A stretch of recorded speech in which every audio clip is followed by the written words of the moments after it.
All right. Good morning, everyone, and welcome sa Math 191 Special Topics.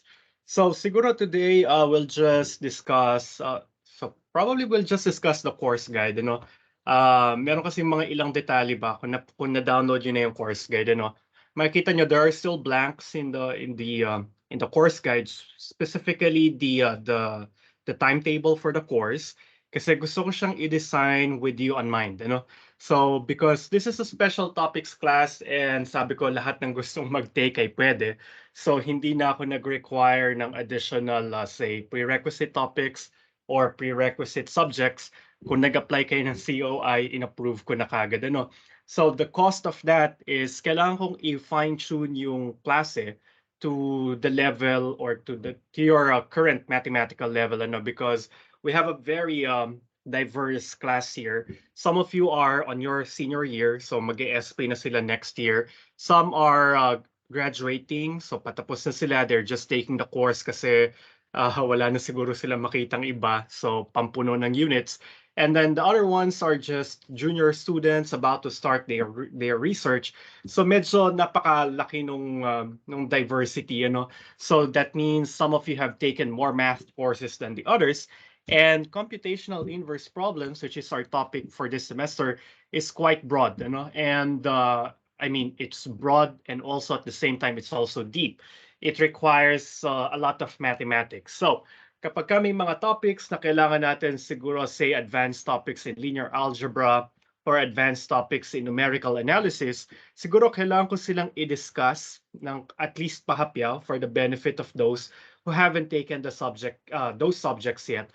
So kaya gusto ko munang makilala kayo at malaman kung ano yung current levels nyo before I decide on the actual timetable for the course. But if you had the chance to take a look at the first module, tinawag ko ba siyang module 1? Yeah, I called it module 1. So nandun yung meron ng outline para dun sa course. Meron na ring proposed assessment materials, all right, or assessment activities. And then the only thing is, paano natin siya i-spread all throughout the semester. So, posibleng madagdagan ng mga topics at the beginning of each item in the course outline kasi kailangan kong i-discuss yung prerequisite topics because for instance some problems might involve differential equations or partial differential equations, and some of you siguro estudyante ko sa 151 or wala pa talagang 151 kasi terminal naman ng 151 unless you're taking 152. So medyo kailangan kong i-introduce yung mga topics na yon simula sa umpisa. So siguro yun yung una nating gagawin. So probably at the beginning, let's run through the course guide, or the first module. I think I uploaded it siguro minutes before I issued the invitation to the course. Kaya lang meron akong mga napansing typo kasi ang ginagawa ko, pag tinype ko siya sa LaTeX, tinatamad na ako mag-proofread. So kung meron sa inyong may extra time, gusto mag-volunteer na magpo-proofread ng mga ginagawa ko, so you're most welcome. Pero ganun yung nangyayari. And then pag nagka-time na ako or medyo ginanahan na ako or wala na akong magawa, saka ko lang siya binabasa again for proofreading. So that being said, meron akong little corrections that I imposed siguro last night or hindi. Pagod pala ako kapon. The other night. So kindly download the latest version. Tapos yung gagawin natin, there could be typos in the materials. Hopefully, hindi sila significant. So we'll just correct them as we go along the modules. And then, sa dulo siguro, i-upload ko yung final version ng module after we have our corrections. Okay? So siguro, let me share my screen first and then pag-usapan natin yung module number 1.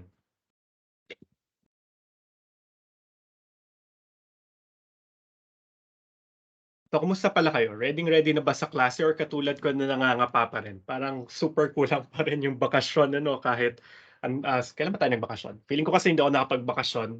Dami kong ginawa over the mid-year, so kahit hindi ako nagturo.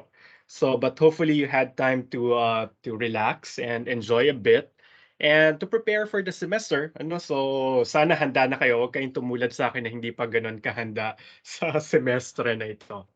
So this is Math 191. It's a special topics course, and for this semester, I decided to teach inverse problems. Medyo malawak yung computational inverse problems, so we will probably what do you call this? We'll limit this further into linear inverse problems. So makikita natin later ano yung pinagkaiba ng nonlinear saka sa linear inverse problem, ano? So, okay. So here's the objectives for the module. So dun sa mga naging estudyante ko ng 174, ano pa ba? At saka 175, ganito yung format ko lagi ng module. So don't skip through the introduction, yung before you proceed. Kasi nakalagay dyan kung ano yung dapat gawin nyo or ano yung dapat makuha nyo on a particular module. Ano? So at this module, you should be able to, number one, give your consent dun sa class policy. So you have homework number 0. So kung may time na kayo, download it and then checkan nyo lang yung mga boxes, sign it, read it, and then upload it in Canvas. That's 5 extra points sa homeworks. So bonus points yan. So wag nyo kakalimutang sagutan, sayang naman. And then try to access the course site. So Canvas yung ginagamit natin and try to navigate its features. But I guess most of you are familiar already with Canvas, so you can skip number 2. Number 3, simulan nyo nang i-download yung mga applications na kailangan natin. Namely, for now, ang kailangan lang naman natin ay MS Teams. Mas okay kasi kung meron na kayo ng desktop app or yung mobile app para mas kakaunti yung kinakain sa data. And also, probably you'll also need MATLAB. So try nyo na mag-download ng MATLAB or any programming language or computing app that you are that you're comfortable with. Kaya lang sabi ko dun sa module, kapag ka magde-demo ako ng isang method or ng programming application, ang gagamitin ko ay MATLAB. So kung gusto niyo sumabay, so try to download the MATLAB ngayon. So before we start the actual discussions next week. So hanapin niyo na si MATLAB. May instruction dito sa module how to get MATLAB for free. Mahal yung MATLAB, ano? Yung basic niya ay I think $500 per year. Tapos yung packages niya medyo mahal din pag nagdadagdag ka ng functionality sa kanya. So let's take advantage of UP subscription to MATLAB. Kaya rin MATLAB yung programming language of choice ko kasi available to sa atin at ang dami niyang features. At siya na rin yung ginamit ko dati dun sa aking dissertation. Ano?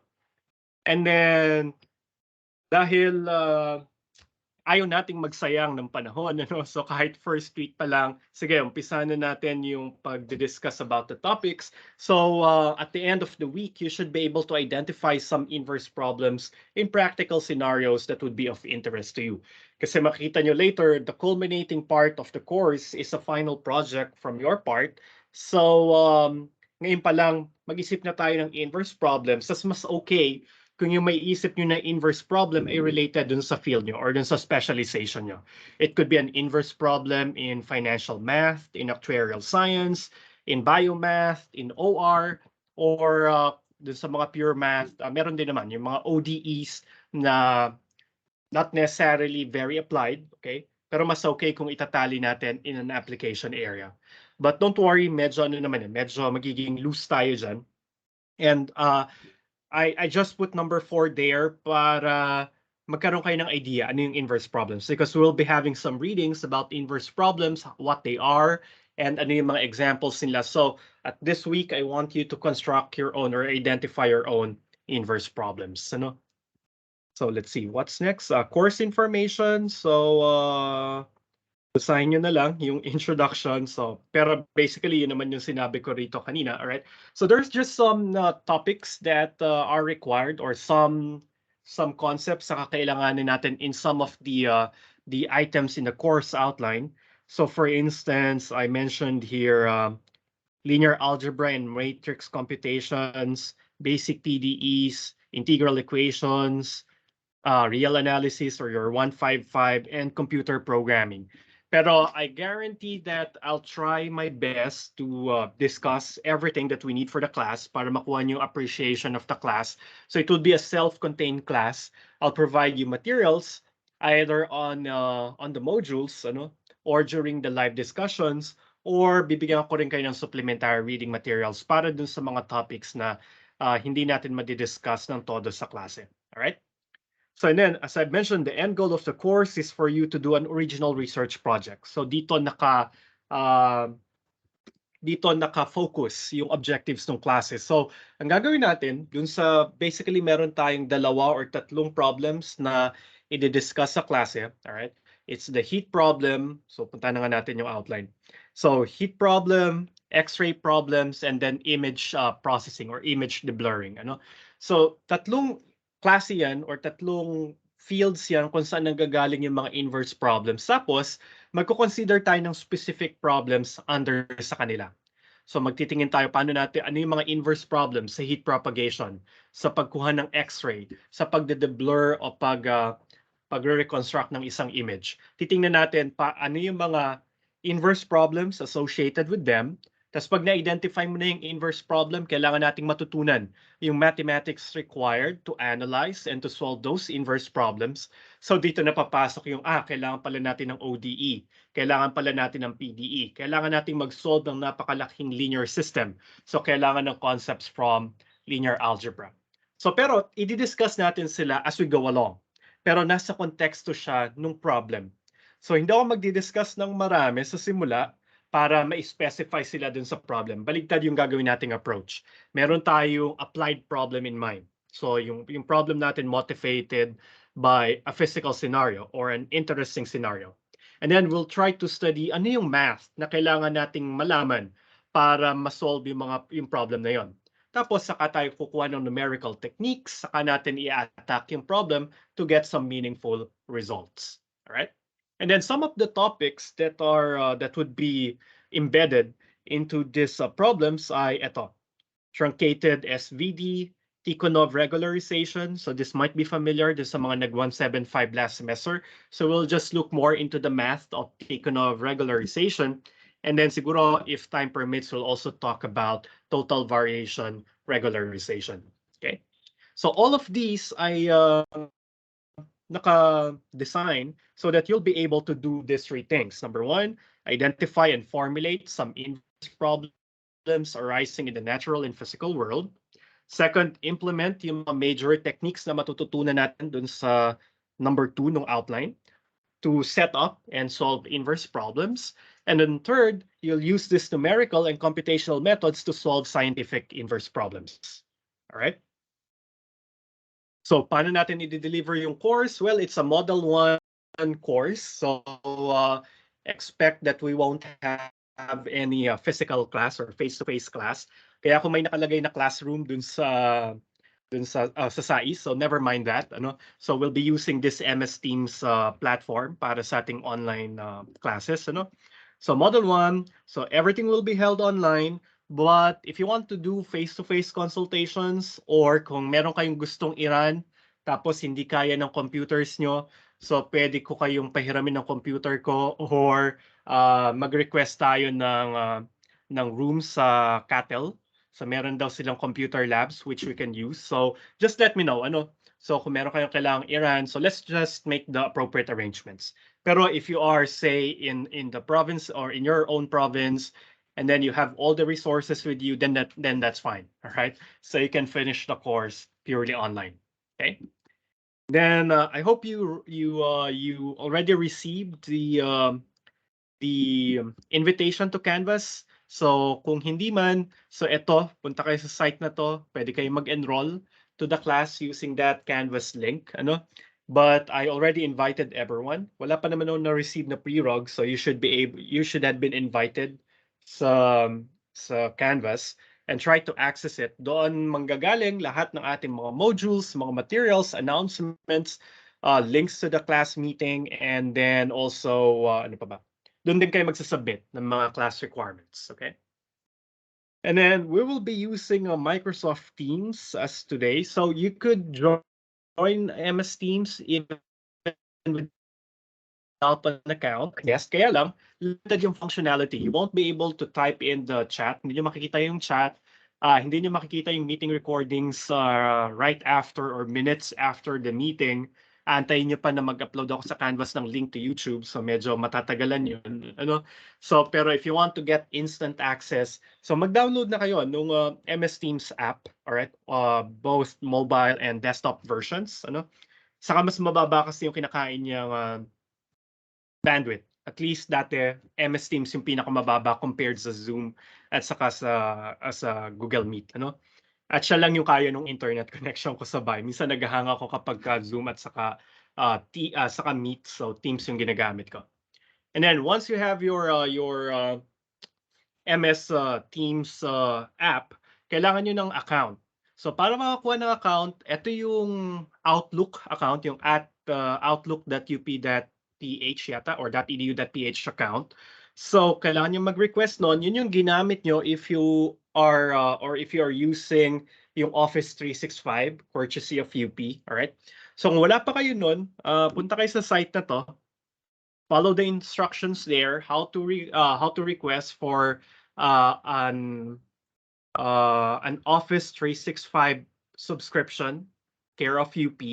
And then para mabigyan din kayo ng Outlook email address, you will use the Outlook credentials para mag-log in dito sa MS Teams. Ano? And then once you get into MS Teams, gamitin nyo itong code na to para mag-enroll or para ma-search itong team natin for Math 191. And then kapag ka meron na kayong or member na kayo ng team, alright? So lahat na ng functionality makikita nyo. And then para kasi siyang Facebook ano. So pag nag-schedule ako ng meeting, makikita nyo dun sa channel na live meeting session or live sessions. Nakalagay doon yung meeting name, alright? Math 191 meeting something, tapos nakalagay yung date. Tapos nandun din yung chat, so posted as comments. And then one of the comments will be the recording for the class. So kahit hindi ko pa ina-upload sa YouTube o binibigay yung link sa Canvas, ano, so pagkababa nung meeting, so it will take Microsoft Teams say 1 or 2 minutes to process the video, tas lalabas na doon siya kagad. So hindi nyo na kailangang antayin yung recording. Alright? So I hope you guys who already got your MS Teams. Kung hindi pa, download nyo na. So yun yung assignment nyo also for this week. I don't know if MS Teams also record guests dun sa attendance report. Kasi pag binaba ko yung meeting, may lalabas na attendance report, malalaman ko kung sino yung mga umattend sa session. Alright? And dahil ngayon sa UP, pwede na raw kaming mag-check ng attendance. So gagamitin ko yung attendance report na yon from MS Teams. So para hindi kayo ma-absent, para sure na nandun kayo, make sure you are a member of the team, all right? And for that, you need your your Outlook credentials, all right?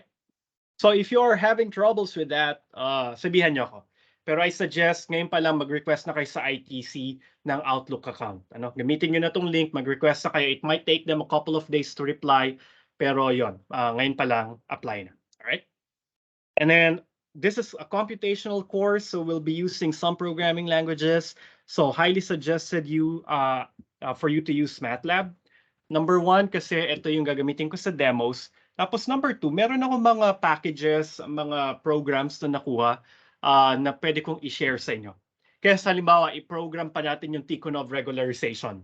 So hindi na natin siya isosolve. Ano? So hindi na natin siya iproprogram. Gagamit na lang tayo ng program na nakuha ko from somewhere, i-share ko sa inyo, tapos yon. Ang mahalaga kasi sa atin yung pre-processing. Yung Tikhonov regularization, naaralin natin yung math, pero hindi na tayo magpapakahirap na i-program siya. And the programming package or the package that I will share with you is written in MATLAB.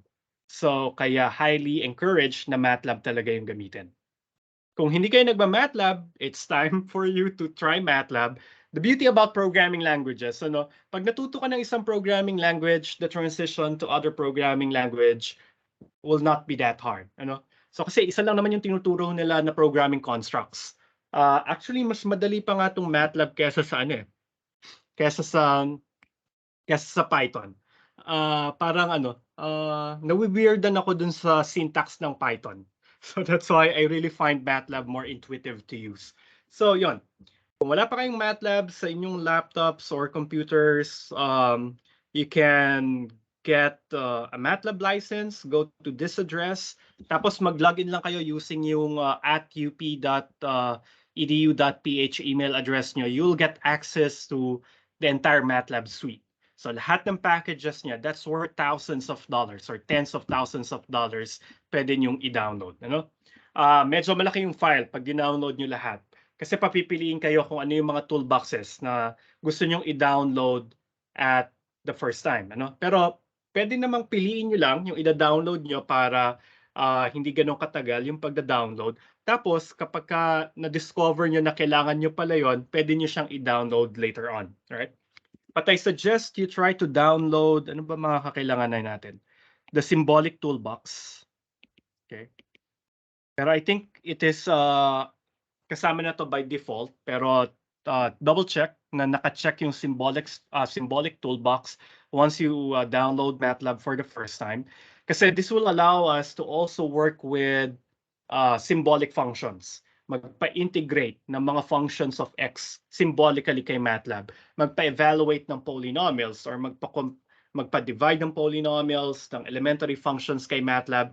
Hindi natin siya gagawin mano-mano, pero papagawa natin using the symbolic toolbox. Yung mga estudyante ko ng 174, gagamitin din ng MATLAB doon. So, sulit yung pagda-download nyo. Kung estudyante ko rin kayo ng 151, malamang gagamit din ako ng MATLAB from time to time. So, hindi masasayang yung pagda-download nyo ng MATLAB. Also, try to download, sama nyo na yung optimization toolbox. Ano pa ba? Optimization, image processing. What else? Siguro at least ito na lang mga basic na to muna. Alright? But if you can afford it, kung naka-fiber naman kayo sa bahay, #sana all, so download nyo na lahat. Though malaki nga lang yung requirement niya. So kung nahihirapan yung laptops nyo to run it, you can also run MATLAB on the web. Gamitin nyo rin yung UP account nyo. Magagamit nyo yung MATLAB online. So pwede nyo siyang gamitin. Kaya lang dapat okay yung internet connection. Tapos ang gagamitin yung computing resources ay yung cloud-based ng MATLAB. Alright? Pero again, kung kailangan nyo ng tulong about running MATLAB or hindi kaya ng computer, we can arrange or I can arrange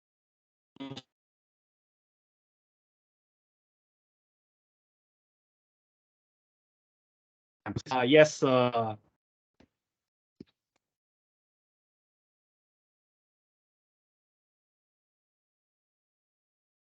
Go, Kaiser, you have a question?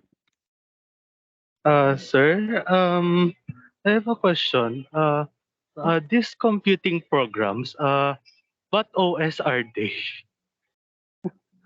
Anong OS?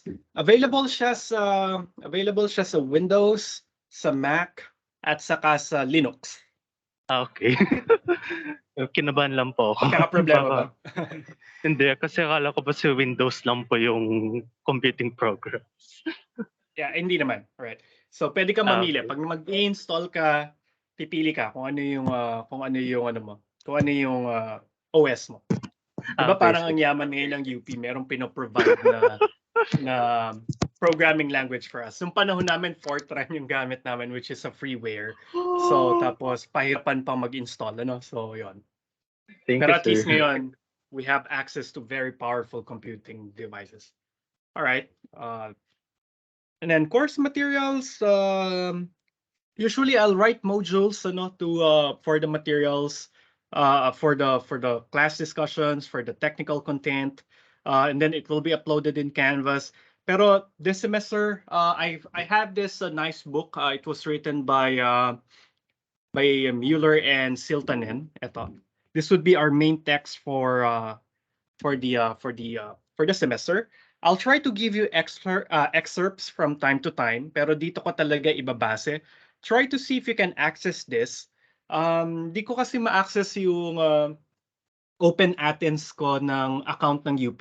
But if you have access, meron ba kayong online library access? Try to see if you can access this using the university library. Download niyo yung book. Sorry. Meron akong soft copy, pero yung soft copy ko nung book ay galing dun sa author. I met Samuli sa Albania nung July, and then he gave us a soft copy of this book. So sabi ko, ito yung gagamitin ko sa klase. All right? And then I'll also be sharing some of his slides with you Most of the programming packages ay sinulat din niya and his team. So yun yung mga i-share ko sa inyo. So yun. Try to see if you can get a copy of this. I cannot distribute it kasi wala akong permission from the author. Pero try to see if you can download it from the university resources, from the university library. Okay, pero I'll include all the essential discussions dun sa i-upload kong modules para in case you don't have access to the actual material, you'll have the gist of the mathematics behind the discussions dun sa ating modules. So i-rewrite ko naman sila at i-discuss ko sila in my own way, right? But there are some things na maganda na yung pagkaka-discuss ni Samuli. So hindi ko na siya uulitin. I'll just refer you to that particular sections. Katulad nung nandito sa ating module ngayon, meron tayong reading assignment. So, ni-refer ko na lang kayo dun sa pages, dun sa book ni Sam. Okay? Now what else? Grading scheme. So ito na, time nyo na to haggle. So ito yung proposed grading scheme natin for this semester. So 30% of your grades will be coming from homeworks. And I think I said here that homeworks will be almost every week yung homeworks. Pag walang prob set, walang final project, malamang merong homework for that particular week. But homeworks will just be short things. It could be a short computational exercise. It could be a short reflective activities. I'll just ask you to reflect on our discussions on a week. Or kung gusto niyo, pwede rin naman gawin nating quizzes para halimbawa marami tayong time halimbawa sa Thursday, so online quiz na lang tayo or synchronous quiz na lang tayo, wala nang homework, so yeah. So that's one idea. So 30%. And then we'll have two problem sets para lang magkaroon ako ng assessment kung paano kayo mag-solve ng problems. So that's also 30% in preparation for your conduct of a final project, a final research project, which will be worth 40%. So, but i-guide ko naman kayo sa bawat part ng final project from the proposal stage papunta dun sa pagko-conduct na talaga ng actual project. And ang pangarap ko or ambition ko sana is at the end of the class, once you have your final project, this will be in a form that we can present in a more formal forum, maybe in a research conference, or we can submit it for say a student journal. So yun sana, yun yung gusto kong mangyari dun sa final project. And then if you're taking Math 195 or kung mag-SP kayo, this could also be the first steps towards your Math 195 proposal and your SP. So who knows, baka kailangan nyo na lang palang i-extend ng kaunti yung final project na nagawa nyo dito sa klase to make it appropriate for a special problem. Right? So any questions, any appeals, any reklamo dito sa proposed grading scheme? Ito na yung time nyo para mag-haggle, makipag-negosasyon. Otherwise, this will be final. So this will be what will follow during the semester. So any comments, reactions? Kaiser, you want to say something? Kalimutan lang ba? Sorry, sir. Nakalimutan ko No problem. Okay, so may comments ba? Or inaantok pa kayo? Or naka-open si Amy sa kabilang tab at naghahanap ng units? Okay, wala naman? Sure na kayo? Okay, so if that's the case, final na to, yay. Ayan na yung ating grading scheme. And then timetable, as I've said, siguro next week na yung timetable kasi gusto ko munang malaman or makilala kayo and kung ano yung mga math na meron na kayo, ano yung mga skills nyo, ano yung mga interest nyo before I write the final timetable for the course. And then some policies. Una, I expect you to check the course guide regularly. So kasi doon na lang ako magbibigay ng announcements. And I'll send announcements there. Tapos masisend din naman siya sa inyong UP email addresses. So unless in-off nyo yung notifications, but announcements will be sent via Canvas and also via your UP email addresses. So make sure to to open your UP email. It's a nice practice actually to always check your email addresses. So siguro at least once a day, i-check niyo yung email address nyo kung meron bang natanggap na email or messages para updated kayo, ano. So and then you can also contact me via MS Teams chat. So kung meron na kayong app ng MS Teams, doon yun na lang ako i-message or i-chat. Sa Facebook kasi ay baka hindi ko makita, no? Saka minsan hindi ko pinapansin sa Facebook. Pero try to contact me via chat sa MS Teams, ano? Naka-install naman yan sa phone ko. So pag nag-chat kayo, mag-notify yan sa akin. So masasagot ko kayo ng mas mabilis. And then there will be deadlines for things. Usually the deadlines will be actually nakapost naman sila sa Canvas. So once the deadline for a particular activity or a particular submission ay nagpass na, so magto-close na rin yung submission bin kay Canvas. If there are some extraordinary and exigent circumstances that prevented you from complying with the deadline, so kailangan niyo akong i-email at ipaliwanag, sir, ganito po yung nangyari. Hindi po ako nakaabot sa deadline. Ito po yung nangyari, and attach is my work, ano. So pag in-email niyo ako ng gano'n, tapos na rin naman kayo, i-attach niyo na kaagad yung isa-submit niyo, ano, para i-decide ko na lang kung tatanggapin ko or hindi. Kung hindi niyo pa siya nagagawa at gusto niyo lang magsabi na, "Sir, made-delay akong mag-submit or hindi po ako nakaabot sa deadline because of this and because of that, tinatapos ko pa po yung requirement," then just let me know, ano. So I can be very lenient. But since wala na yung puwede na daw kaming mag-impose ng deadlines, so medyo hindi na ako tatanggap nung sa dulo, ano. So yung mga regular or from week to week na nade-delay, okay lang. Pero yung, "Sir, na-miss ko po yung 8 homeworks, tapos puwede bang ma-incomplete na lang ako?" Baka hindi ko na yun pagbigyan, alright? So you must tell me na, "Sir, magsa-submit po ako probably a week after the deadline." Pag lumampas do'n, I reserve the right to give you a 0 for that particular requirement, ano? So pag halimbawa ang deadline ay September 12, so lahat na nag-submit by September 12, very good, ano. Pero pagka hindi kayo makaka-submit, inform me before September 19 kasi by September 19 lahat ng hindi pa nakakapagpasa ize-zero ko na. Alright? So yun yung kaibahan natin ngayon, and the no-fail policy is already lifted. So posible na magkaroon kayo ng 5 or 4, ano, hindi na lang drop or incomplete. Right? So be mindful of the deadlines. But if there are really some unforeseen events, don't hesitate to let me know. All right, I can be lenient as long as you communicate with me. All right.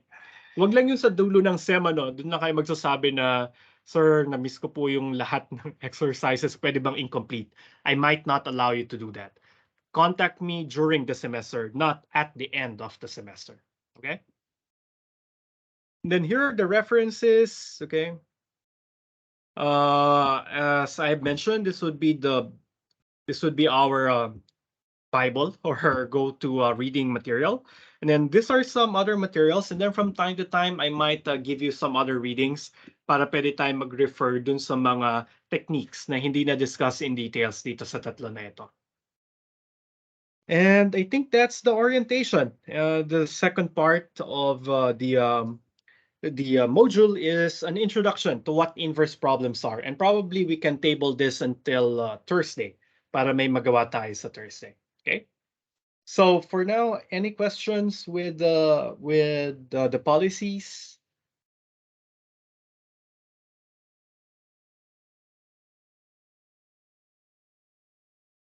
Questions about policies? Wala naman. Ay, nakalimutan ko pala sa grading. Inisip ko maglagay ng recitation. Pero sige na nga, wag na lang muna.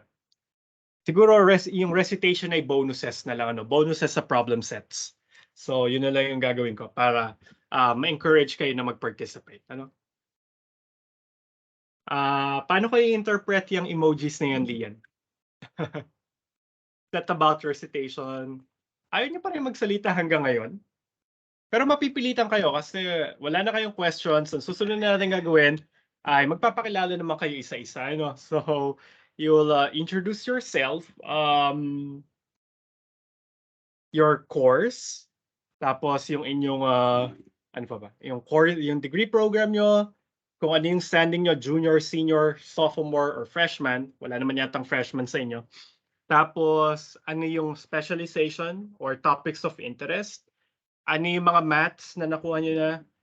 Para alam ko kung ano yung mga courses na, ano yung mga topics na dapat alam nyo na. Saka, ano yung interest nyo? Ano yung naiisip nyo na na field na pasukin or na i-explore? Ano? So if you're interested in in differential equations or interested kayo sa pricing ng stocks, etc. So yun. Alright? Tapos, yeah, it would be better if you can, actually, yun pala ang gagawin ko. So ngayon, pwedeng audio only or audio plus video. Mas okay kung audio plus video para makilala ko naman kayo, ano, kasi baka next sem magkikita-kita na tayo sa campus. So it would be better to know each other by face, ano, hindi na lang yung yung yung nakikita ko, mga DPs niya yung nakikita ko. Alright? And then if you cannot use your mic or your video, i-require ko na lang kayo to submit a short recording, ano. Pero mas okay yung live na. So para hindi na kayo mag-effort na mag-record mamaya. Alright? Para yun yung alternative dun sa recitation na dun sa recitation points ngayong araw, lalo na kung hindi kaya nung internet connection nyo yung pag-recite. Ano? Pero mag-e-effort nga lang kayo nun later. And then the deadline would be within the day din. So pero bonus lang naman to. Pero sayang naman yung bonus points. Ano? So I encourage you to speak now para may kausap naman ako, hindi ako yung lagi nagsasalita. Tapos yung mga gustong magka-recitation points but cannot participate live today, so meron kayo hanggang mamayang 11:59 to send me a link dun sa recording nung introduction nyo. Alright? So di ba hassle pa? So mas okay na magpakilala na kayo ngayon. Alright? So let me just turn off my camera kasi ng Google nagrereklamo na yung internet ko. So kayo naman yung mag-open cam and or mag-open mic and or open cam. Ayun sasabihin sa intro, bahala na kayo. Ang kailangan lang pakilala niyo lang sarili niyo, degree program, ano pa ba? Classification, I mean junior, senior, tapos bakit niyo kinuha yung course? Ano yung interest nyo, tapos ano yung mga math courses na nakuha nyo na. Right? So, who wanna go first? Tapusin ko yung share screen ko.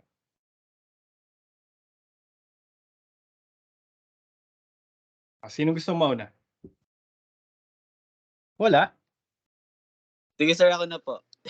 Sige, go Carlo. Wait lang po. Ayan, hello po. Ayan, nasa dorm ako. Ako si Carlo Cuevas. Yes, Mathematics. Batch. Ang freshie. Pero joke lang. Hindi yun totoo.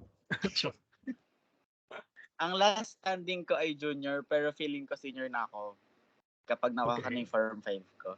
And then, mga nakuha kong math ay 174, 175, 151, 155. Bali, ang hindi ko na lang po siguro nakukuha yung konti ng 190 series, tapos 135. And 165, hindi ko pa po nakukuha. Yung mga ganun po. And then, 181, hindi po pa. And then, yung specialization ko ay NumUp, Numerics and Approximation. Tapos, interests ko sa math ay yung partial and basta ODE and PDE po. Yan po. Okay. Tsaka makapasa. Alright. Bakit ka nag-191? Ayun na po. Sabi po ng SP advisor ko, mag-191 ka. Utos ng advisor. Actually, marami kayong magsasabi niyan. Feeling ko pahirap kasi yung advisor niya. Mabait naman pa advisor ko. Bait naman Okay. siya. Gwapo. Okay, good. Thank you, Carlo. Thank you po. Alright, who's next?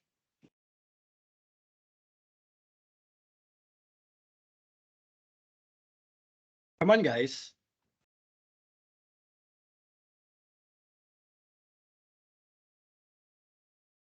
Magtatawag na lang siguro ako.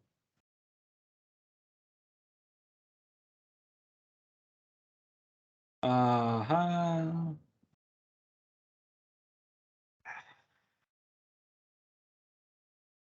Oh, Lian, ikaw naman daw. Talagang inuna yung mga matatanda. Sorry. Ala, fresh lang po ako, Lian. sir. Yes. Ano po, hello po, I am Lian Grace Malacoco. BS Math din po, tas specializing in numerics and approximation tulad po ni Carlo. Then, standing po, senior standing na din po. Ang interests ko po siguro, research interest po, wave propagation and radiation patterns yun po. And Mhm. reason for taking Math 191 ko po ay major elective ko din po siya.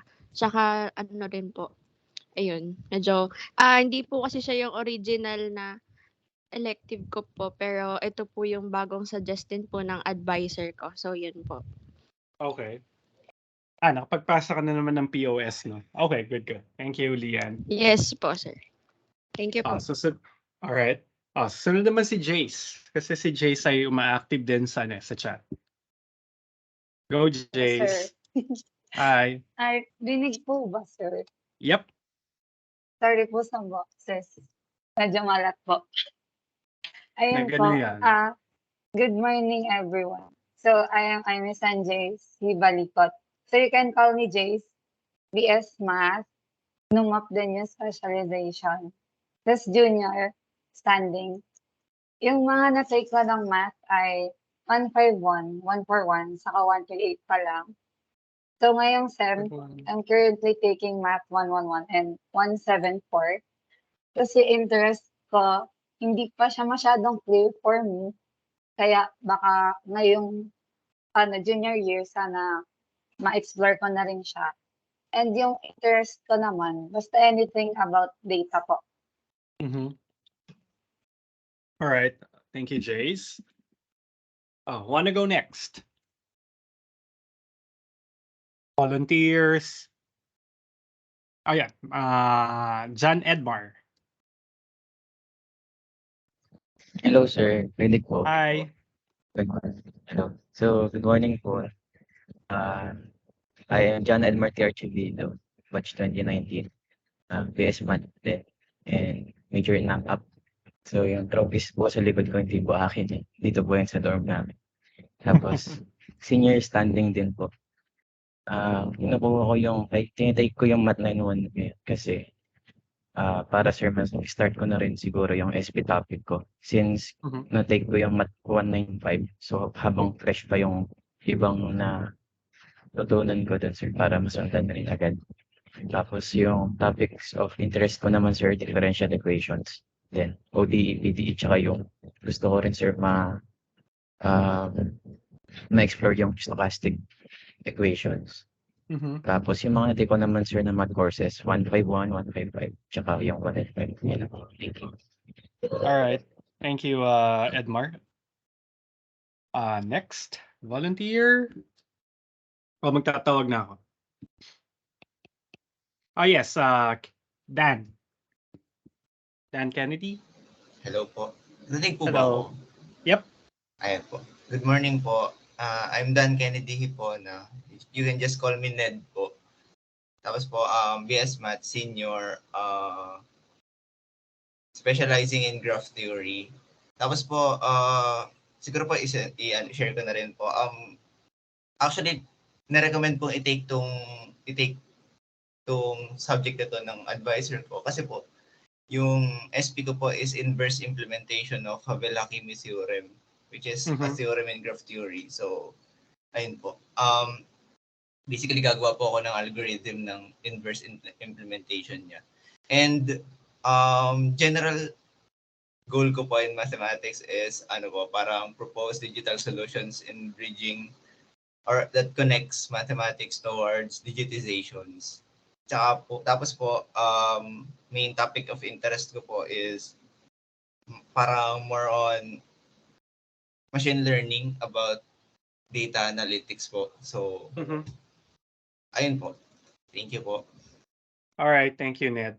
Yeah, probably we can think of siguro maybe there could be some inverse problem techniques na pwedeng gamitin dun sa ginagawa mong SP or something related to it para yung project mo ay medyo aligned dun sa gagawin mong SP. And then about data analytics and machine learning algorithms, merong mga techniques sa pagde-design ng data ng machine learning algorithms, actually even deep learning or even more sa deep learning, na gumagamit ng inverse problems. Usually parameter computing yung ginagawa sa inverse problems na ginagamit para sa machine learning saka deep learning algorithms. So if we could siguro pwede natin siyang i-insert if we have time later. So just to cater to the interest of more students. Or, ang worst case scenario, siya yung gawin yung project. Kasi yung mga techniques, o mga methods na i-discuss natin, hindi naman siya exclusively for heat propagation, image analysis, and ano pa nga yung isa? Kalimutan ko yung gitna. Pero dun sa tatlong problems na i-consider natin, hindi lang dun applicable yung mga methods na i-consider natin. So you can apply it to everything as long as may format natin yung problem in a phrase that is suitable to those methods. So makikita natin yan later. Kaya nga gusto ko sana diverse yung research problems na gagawin natin. We could also, by the way, we can also do it by group. So, pwede kayong mag-isip ng siguro, ilan ba gusto nyo? 2 to 3 members per group, siguro? Or even 4. Ganun yung gagawin nating project. Pero para sa homework number 1, ay wag muna kayong mag-group. Kanya-kanya muna yung homework number 1. Pero yung project, pag-implement ng project, you can do it solo, by pair, or in groups of 3 or 4s. Okay? Okay ba yan? All right, next volunteer. So, tatatlo pa lang sila. Hindi pala. Marami na pala. 5 na pala yung nagsalita. So, next. Sinong may gusto? Go, Jane. Jane. Then followed by Victor. Hello. Good morning po. Hello. I'm Jane Rodriguez and taking up PS Mathematics. Senior standing na rin po and specialization ko po ay graph theory and combinatorics. Tapos sa interests naman po is align din po sana sa na-propose ko pong topic dati sa Math 195 which is about algorithm on community detection po and sparse graph or pwede rin po in road and communication networks. Tapos, Okay. yung mga na-take ko na po na math ay Math 30 series, tapos Math 103, 101, 138, ayun, tapos 141 po. And 151, 155. Ayun lang po. Thank you po. All right. Thank you, Jane. Next would be Victor.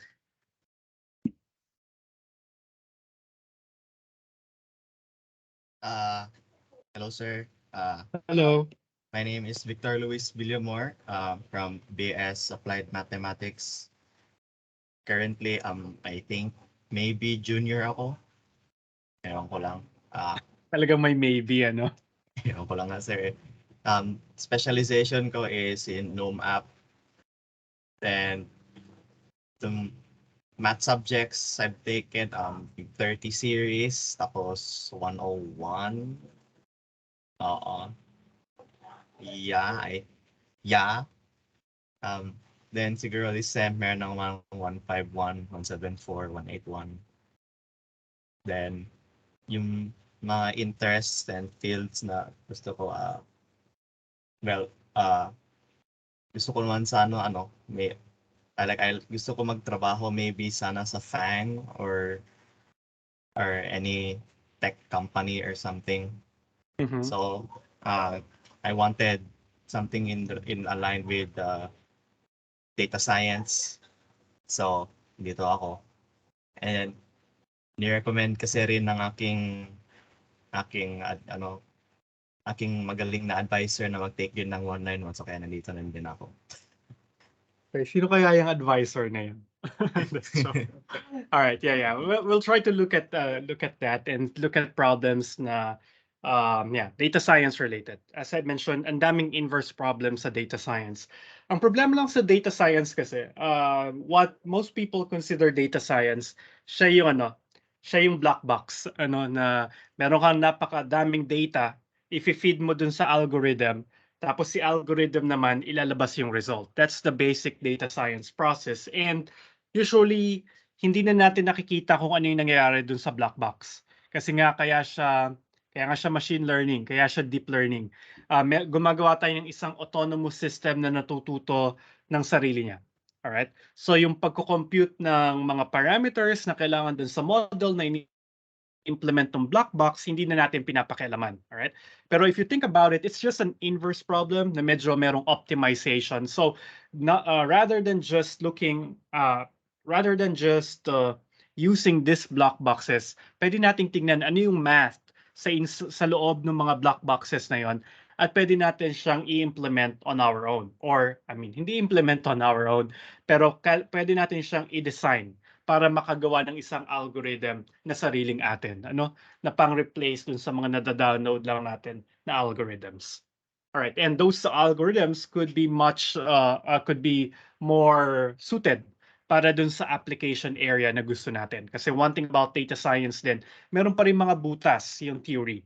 Na hindi natin alam kung talaga ba siya mag-work siya sa lahat ng mga problems unless i-implement na natin siya. So the only way we can check if these data science tools will work for our particular type of data or for our particular problem is for us to do trials. So i-implement na natin siya, tapos saka pa lang natin malalaman kung nag-work ba siya or hindi.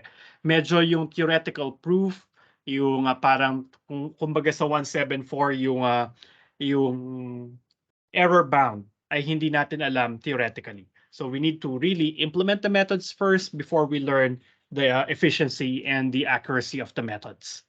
Pero we can use some inverse actually gumagamit ng inverse problems itong mga data science tools na available. All right?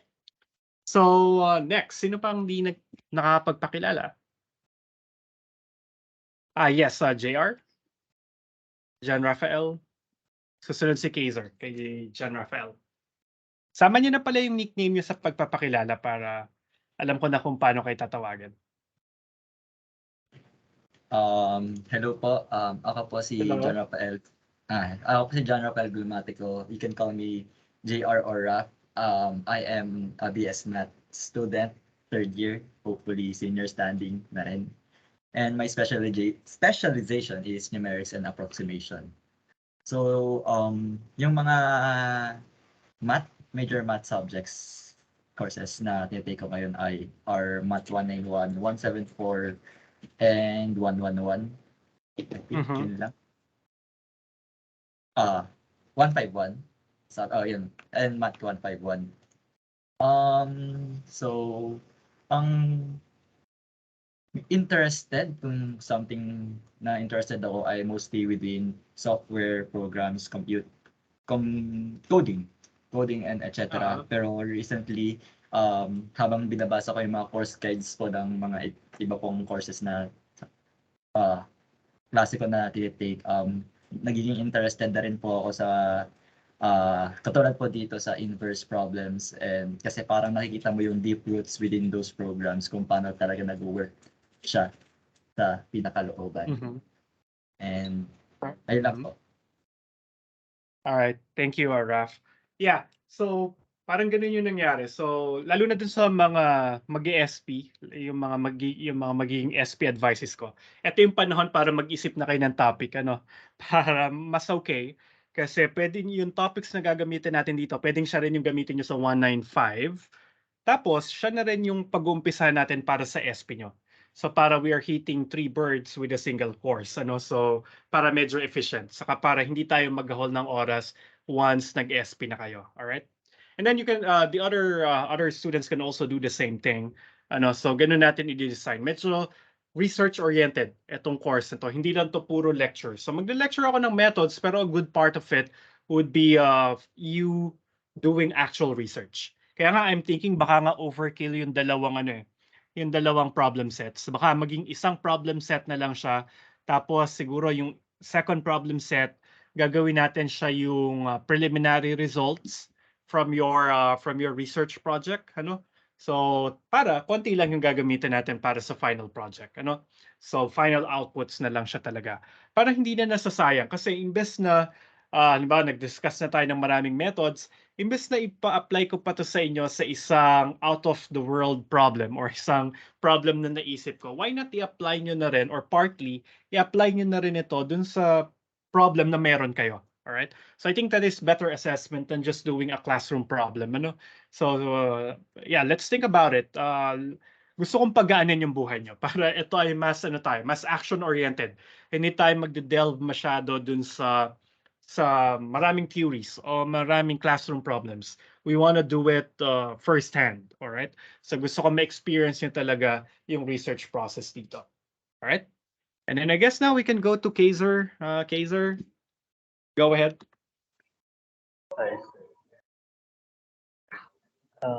Okay, narinig naman po. Yep. So, I'm Kaiser Albert Yasi. Nickname Kaiser or Kaiser. Uh-huh. BS Mathematics, standing, di ako sure. Maybe junior na or sophomore pa rin. Uh-huh. Yung mga na-take ko na math is 151,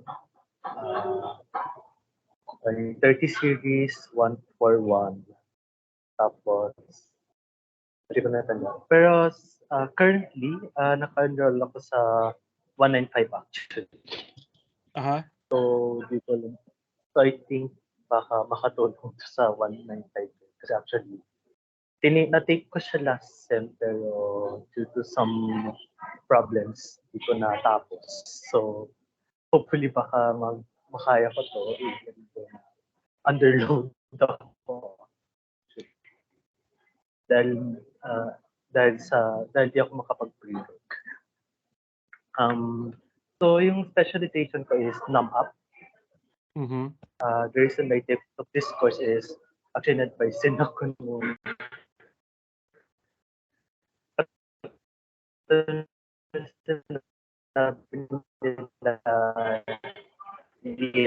Carlo. In-advise din ako na nag-guide sa akin.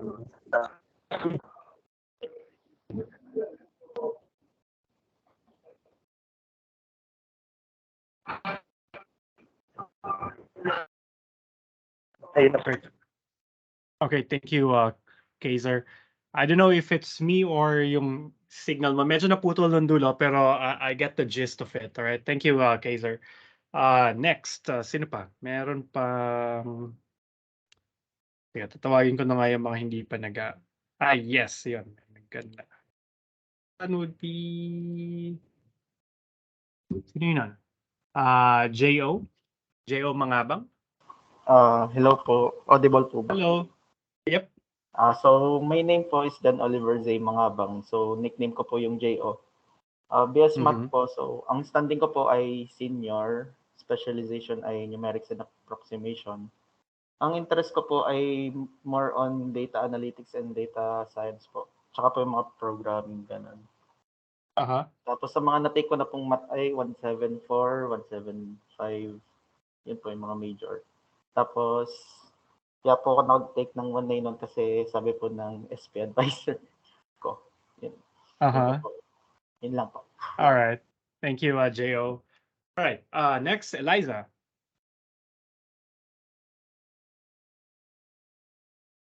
Hello po. Rinig po ba? Hello. Yep. Ayun. So, my name is Eliza Kagampang. You can call me Ellie.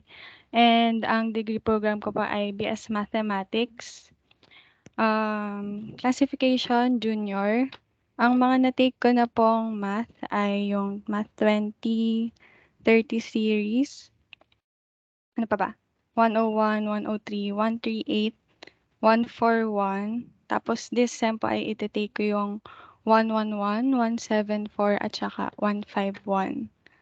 And ni-take ko po yung Math 191 din kasi sabi po ng advisor ko.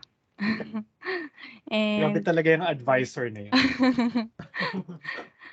and para naman po sa topics of interest, wala pa po akong maisip since hindi pa po ako masyado exposed sa different topics na specific ganun. Pero hopefully po this year or this sem ay magka-idea na ako. Ayun lang po. Thank you, Ellie. Yeah, dapat magka-idea ka na kasi para hindi mahirapan yung advisor mo mag-isip ng topic, ano? So, yeah. So let's try to find something interesting to you, and then hopefully masimulan natin yung problem, ano, or pag-work towards the problem.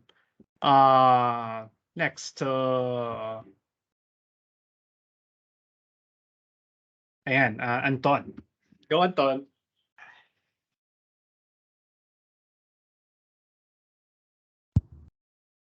Hello, sir. Hello. Yes po ba? Yep. Hello po. Ako nga pala si Antonio Marlo Espadua. Nickname ko na lang po is Neo. PS Math. Currently, junior yata ako. So, third year na kasi ako dito sa UP. Tapos, specialization ko pala is analysis. Kung bakit, siguro dahil sa differential equations or calculus. Sure, ganun. Dahil siguro sa ganun. Yung interested ako. Yung currently tinitake kong courses ay 111, 155, 174, 195, tsaka 191 ito po. Yun lang po, sir. Okay, thank you, Neo. Sino pa bang hindi sumasagot? Oh, si Prince at saka si Trisha. Kaya kayo na lang yata natitira. Si Denmark pa. Go, Denmark. Si Denmark muna. Si Kuya Denmark muna. Hello po. Dinig po ba? Yep. Hello, Denmark. Hello po. Good morning po. I'm Denmark Sisad Sad, BS Mathematics. Ay senior standing. Tapos yung specialization ko is analysis and partial differential equation. Kinuha ko yung 191 recommended po ng advisor namin. At interest ko po sa research is yung ordinary tsaka partial differential equation. Tapos po nakuha ko na pong math is 120, 151, 155, 174 tsaka 175 po. Yan lang po. Thank you. Okay, thank you, Denmark. Yeah, si Denmark isa yan sa may mga experience na isinubo ko sa isang conference, because he did a nice project sa 174, tapos ginawa niya sa practicum. Tapos sabi ko, maganda siya. So i-present mo siya sa MSP Calabarzon Convention, right? So and then I think that's one thing that we want to do here in this class. Magkaroon tayo ng isang output na pwede nyo ilagay sa CV nyo or ilagay nyo sa resume nyo, sa credentials nyo, at may experience nyo yung pagpe-present ng isang scientific paper or isang scientific report in an unfamiliar audience. So, hindi lang sa klase. Right? Then, sino pa? Sino pa ang hindi nakakapagpakilala?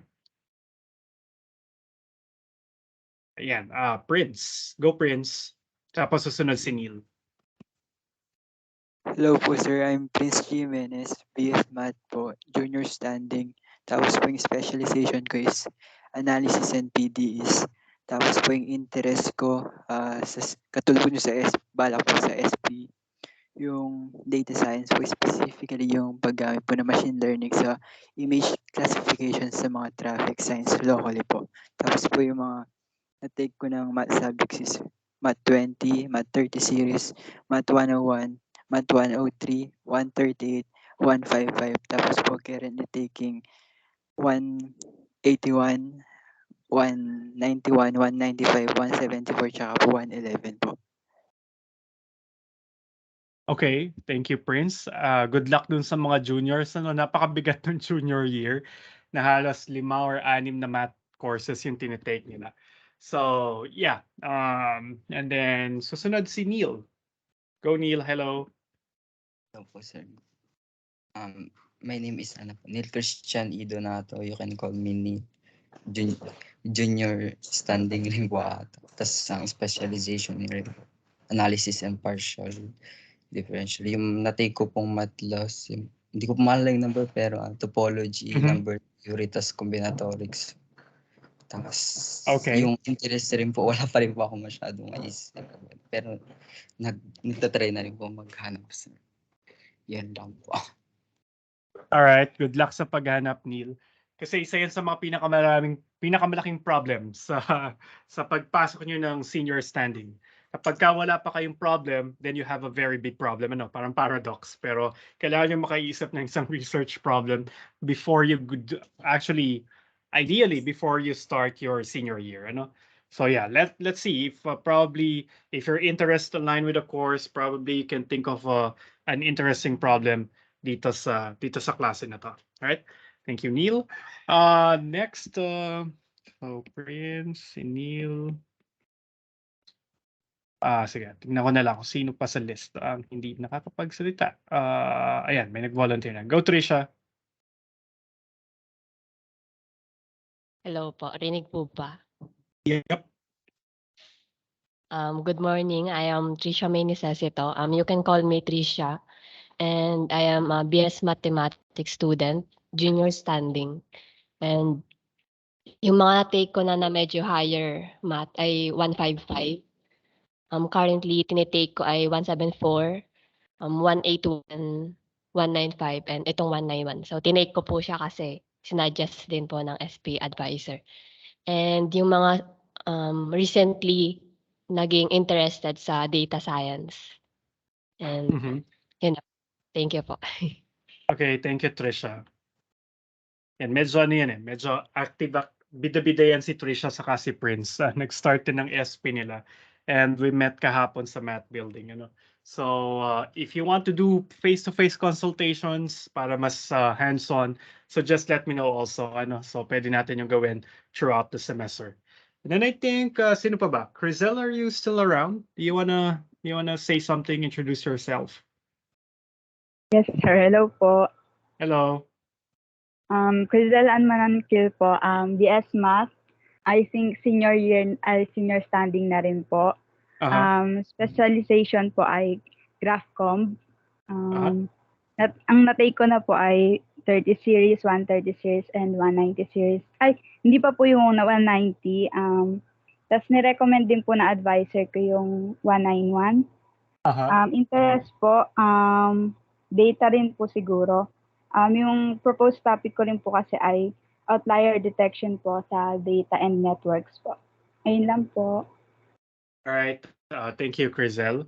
Meron pa ba na hindi nakapagpakilala? I think everyone already took the floor. Yes, si Alex. Hi Alex, sorry, hindi ko nakita yung pangalan mo sa list. Hello po, sir. Sorry.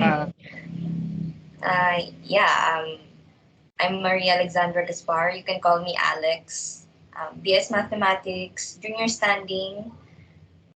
Math taken 30 series, 101. Mga ano po, basic. Something mga prerequisites pa lang po yung natetake ko. And ngayon po, this year, tinitake ko yung Math 111, 155, 195, tsaka ito pong 191, which is din naging parang required na rin siya ng ano po, ng advisor. Interest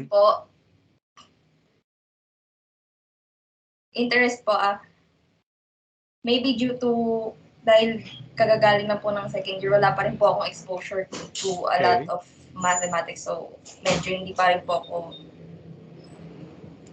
wala pa po sa isip ko ganun. Pero, hoping po meron din po this year. Tapos po yung specialization, I'm not sure kung na-mention na siya, pero feeling ko ako lang. Saan na ba yun? Combinatorics on words po. Yan po. Thank you po, sir. Yeah, that sounds interesting. Thank you, Alex. Yeah.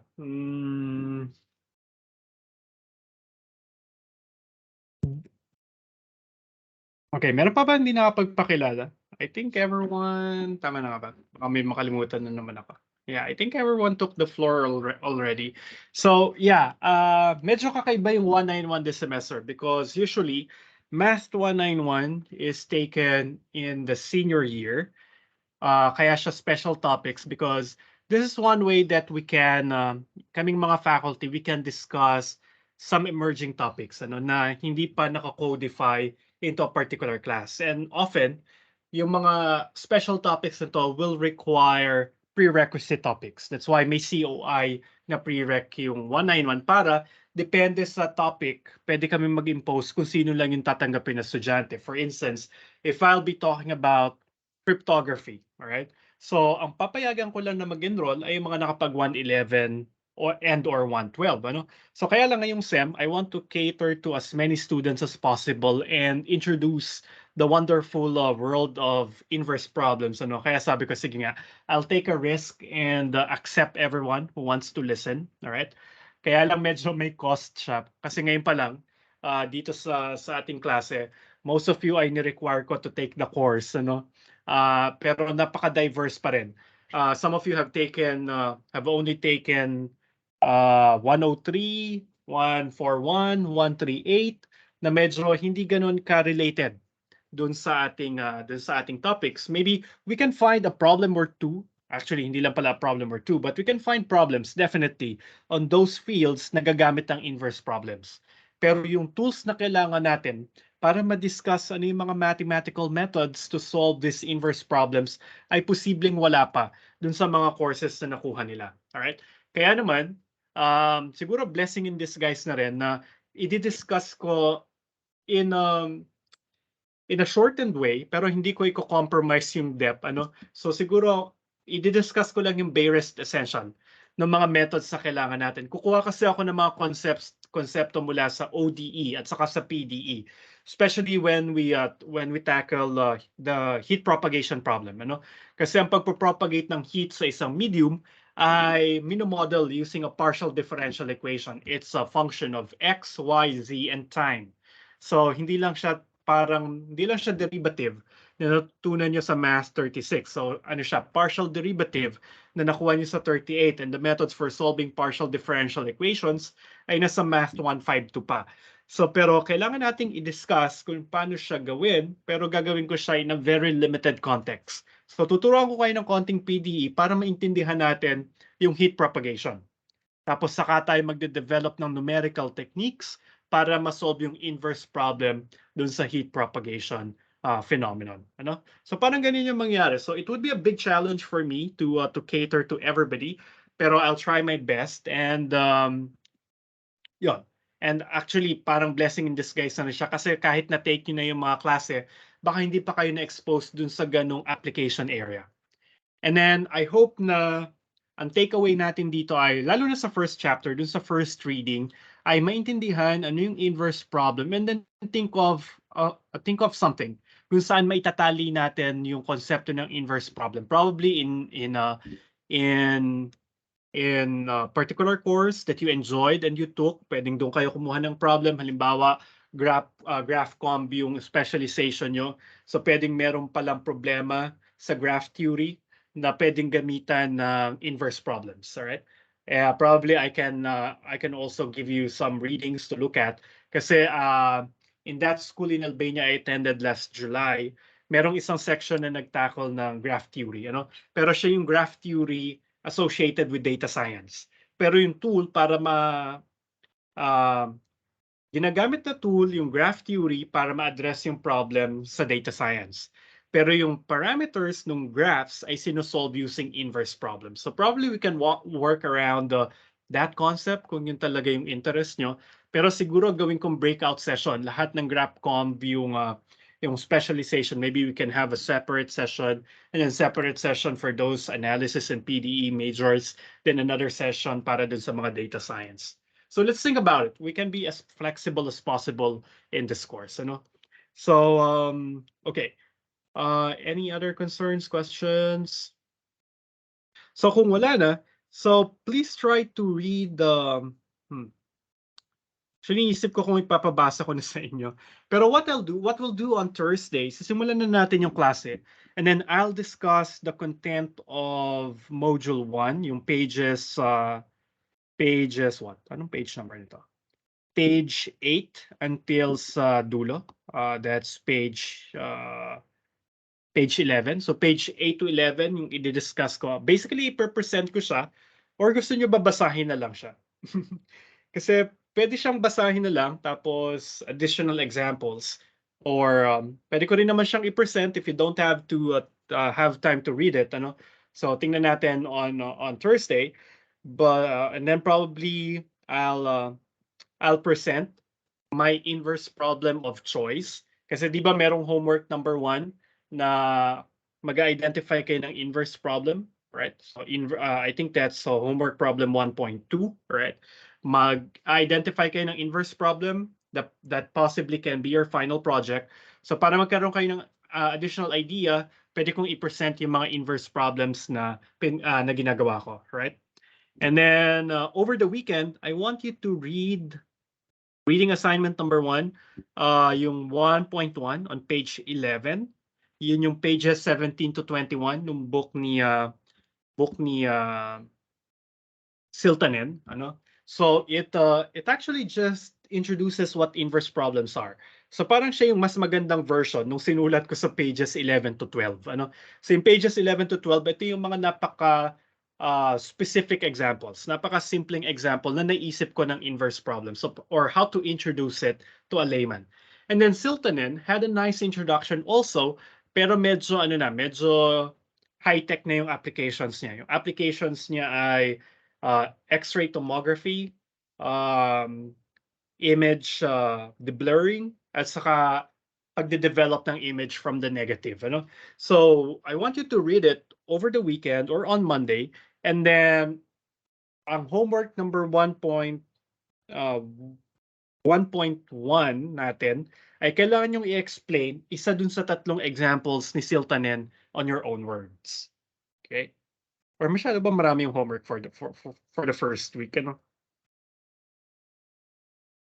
Pero sige, let's see. All right. So take a look at the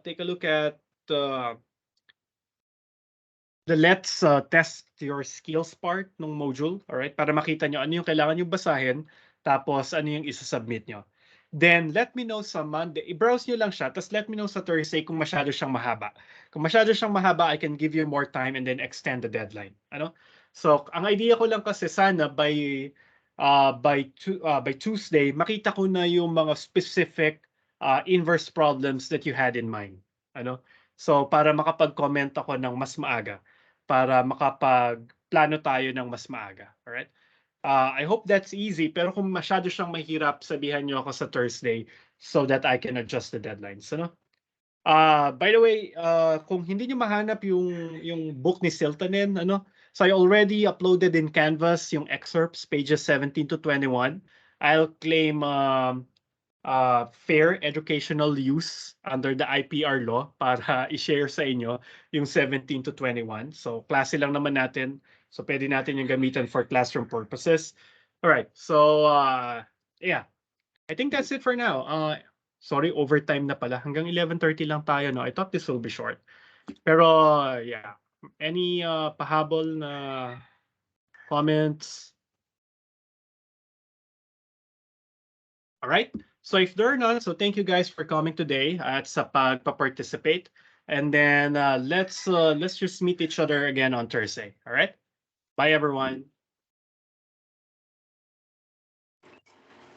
Thank you po, sir. Thank you, sir. Thank you, sir. Thank you po, sir.